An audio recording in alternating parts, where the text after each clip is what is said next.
misteryosong bola ng apoy na kailan lang nakita raw ng magkaibigan sa Quezon Province kahit pa katirikan ng araw.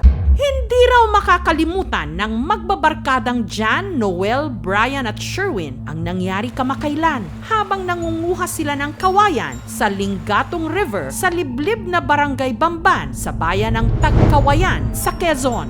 Binabalak po namin gumawa po ng kubo para po sa aming gagawing parang pinakang hideout. Yung nakapagputol na po sila ng mga haligi-bigan. Isa ko pong kasama na si Kuya Noel is nandun na po sa unahan. May kung ano kasi silang nakitang parang lumulutang-lutang sa ilog na bolang apoy.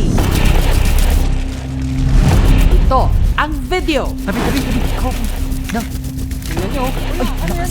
Ano yung umakapit sa ano? Sa tubig? Sa tubig yan? Oo, nasa ako ng tubig yan. Nagbabaga ito habang umiikot-ikot. Ang lakas ng apoy niyan. Kanina lingas yan. Makita ko nga po yun. Para pong dahan-dahan lang po yung apoy na lumilingas po. Parang nadiglap-diglap lang po yun. Pero bilog po siya, na maliit lang po. Hanggang ang maliit na apoy, bigla raw lumakas. Uy, ano to ah? Matakot. Kakaiba to ngayon ah. Walang tao dyan. Parang nag-aura po yung kanyang apoy. Wala naman tao dito. Kaya po ako nagtaka. Tapos yung parang may nag-uuhuni pong mga ibon na yung wow, naganon po eh.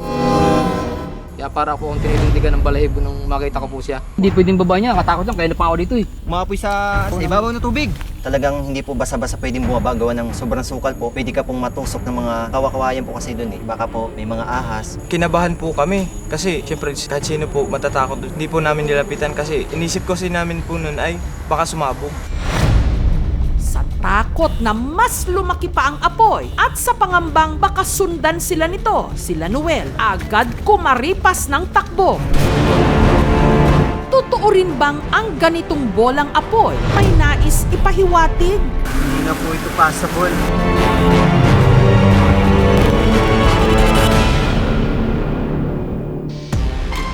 Pagka-upload ni Noel ng video, parang apoy ding kumalat ang mga haka-haka. Sabi ng iba na mayroon pong doon, kayamanan or ginto. May mga kayamanan pong binabantayan. Kasi may nakukuha silang minsan na ginto. At ewan daw kung nagkataon lang, pero matapos daw nilang makita ang parang bolang apoy, nagkasunod-sunod ang swerteng gumulong sa magbabarkada. Si Jan, kung dati 500 pesos lang ang kita sa sideline bilang delivery rider, ngayon hindi na raw bumababa sa 1,000 piso ang kanyang naiuuwi. Nagtuloy-tuloy po yung aming swerte. Nakapag-ipon na po ako at nakapag-invest na po ng kung ano ng mga bagay. Si Brian, swinerte naman daw sa kanyang babuyan mula sa 2 inahin. Nanganak ang mga ito ng 26 na mga biik. Parang magandang blessing rin yung nagpakita po sa amin. Pero kung may swerte raw dala ang bolang apoy, parang pangitain din daw ito ng paparating na dilubyo. Isang araw kasi matapos magpakita raw ang bolang apoy, ang ilog kung saan ito namataan, umapaw. Itong kabilang way po ay pupunta pong Mansilay at Payapa. Hindi na po ito possible. Lalo na po yung mga maliliit na sasakyan. Sa ibang rota na lang po kayo dumaan. Baka yun po ay hudyat na na may parating na pagbaha o sakuna. Panahon pa ng mga Kastila ay naging parte na ito ng ating mga kwentong bayan. Kapag nakakakita ka ng bilog na apoy ay may delubyo o masamang karanasan na mararanasan ka. Ang sinasabing bolang apoy, minsan na rin daw nagpakita sa biyenan ni Noel na si Nanay Luming sa pareho ring ilog. 2 dekada na ang nakararaan. Nagtitingin ako ng mga bituin, abay biglang dumaan. Ang laki, ganiyog. Basta siya bilog, pulang-pula, mahina lang. Sa paniniwalang may hatid itong swerte, si Nanay Luming humiling na gumaling ang 3 niyang anak na may asthma. May asawa na pati ngayon, may anak na. Akala ko hindi mabubuhay. Si Nanay Luming meron ding ipinagtapat. Tabi. Ako. Dang. Ay, yung umaapoy sa ano? Sa tubig? Ang Lingatong River daw kasi kung saan nakuhana ng parang bolang apoy, dati raw talagang minahan kung saan may nahuhukay na ginto, Oh, may ginto. Ang ganda pa ng cake. Mataas ang karat. Mismo sa ilog, ginuhukay. May kayamanan nga bang binabantayan sa ilog ang di umano bolang apoy? Susunod! Tabi. Ako. Na. Tingnan nyo. Umaapoy sa sa tubig. Parang bolang apoy, umiikot at nagliliyab sa gilid ng Lingatong River sa Quezon Province. Palatandaan na may ginto sa lugar?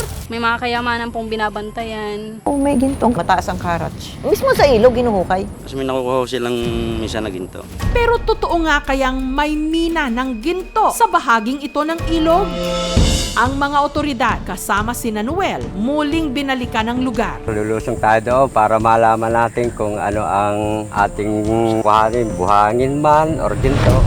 Ano rin kaya ang parang bolang apoy na ito na kanilang na-videohan? Ang lakas ang apoy niyan. Kanina ligas yan. Based dun sa nakikita ko dun sa video, I can confirm na Hindi na po namin kayo bobolahin pa ang nagbabagang kasagutan. Susunod na! Kung mayroon yan.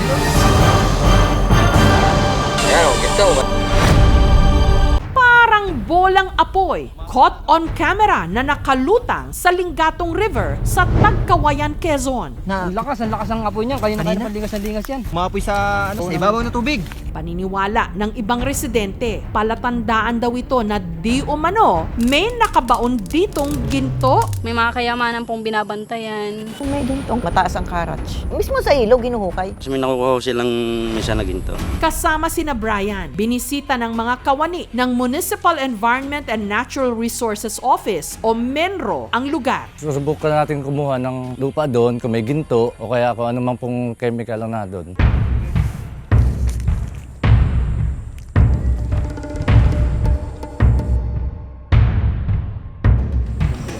Mayroon yan. Ito, maliliit lang. Ayan. Kuya, yan o. Yung dilaw na yan o. yung dilaw ayun. Ito. Nagulat pa ako kasi ganun pala ang pagkuha ng ginto. Talagang napakaliit.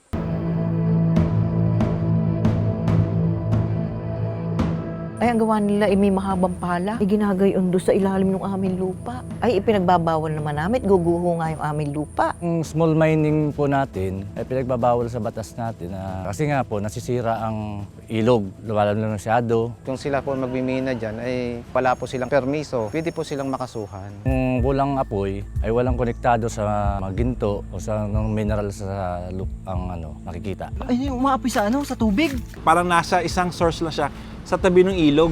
Mukha siyang sinadya na nilagay doon para magkaroon ng apoy. Wala pong setup na nangyari. Nagsasabi na gawa-gawa daw po namin yung video na yun. Hindi po namin ginawa yun. Ayon naman sa ating Weather Bureau, ang Pag-asa. I can confirm na hindi siya San Telmo. Kasi naganap siya on a daytime tapos nasa mababang lugar siya which is hindi siya conducive para magkaroon ng St. Elmo's fire.